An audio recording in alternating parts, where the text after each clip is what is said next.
Hello and happy Easter, happy Good Shepherd Sunday, World Day of Prayer for Vocations. My name is Father Matt Roach-Saunders. I'm the Vocations Director in the Diocese of Menevia in Wales. Pope Francis has reminded us that today is the 60th time we keep this day of prayer. It was first thought of in the Second Vatican Council. Pope Paul VI wrote a message.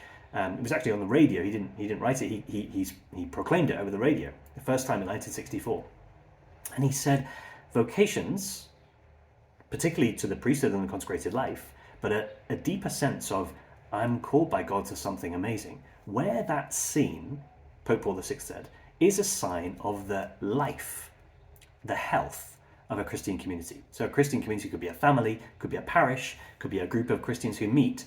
The way that group will be seen to be alive in its Christian faith, Pope Paul VI says, is when people emerge from that community with a deeper sense of I am called by God to something amazing. I'm called by God to receive the good news of Jesus Christ, who died for me, for this whole world, to set us free from the darkness, the woundedness, our sin. He died to set us free from that. And he rose from the dead, as we celebrate in this Easter season, to give us already in this life a taste of new life, risen life, and a promise of that life in the world to come. This is the gospel that I'm called to receive, the good news of Jesus Christ. As a baptized Christian, I'm called to receive that good news. And my vocation is to share that, is to proclaim that. Where I feel that sense very strongly, Pope Paul VI says, that's a sign of the health of a Christian community. And so we really want to respond to Pope Paul VI's message. We really want to say that, remember, that was the first message, the tone that it was given to the whole 60 years of World Day of Prayer for Vocations. The tone was, how healthy is your community? How healthy is your parish? How healthy is these Christian groups that meet? The way we'll know that is a deeper sense of, I am called by God to something amazing. Pope Francis, in his message this year, so 60 years later, says that vocation is the interplay between God's call and the human response, human freedom. So God has a plan. We believe this. God has a plan for me. He has a plan for you. He has a plan for every person he's ever created. Pope Francis says we're made for love, and he has a plan for the shape of what that love looks like. That's part one. Part two is you and I are created free. We are created with the ability to say yes, the ability to say no. Where those two things meet, Pope Francis says this year, is vocation.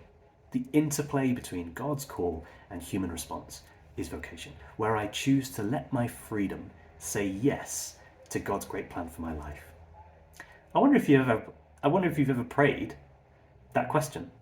Jesus, how is it that I am called to proclaim the gospel?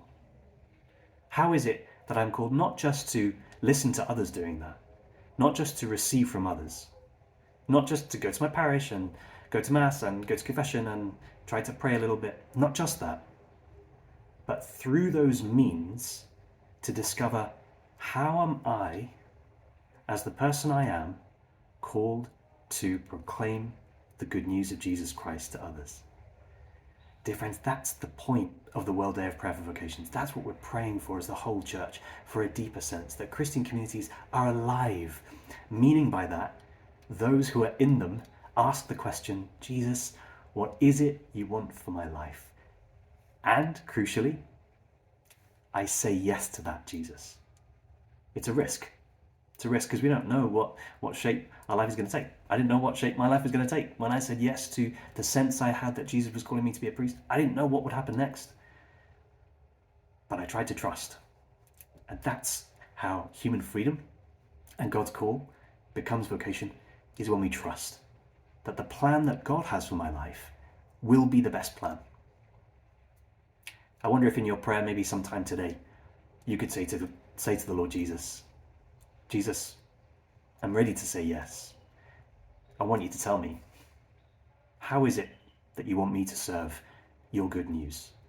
How is it that you want me to pass on this gift that you've given me? I'm praying for you. Happy feast day. God bless you.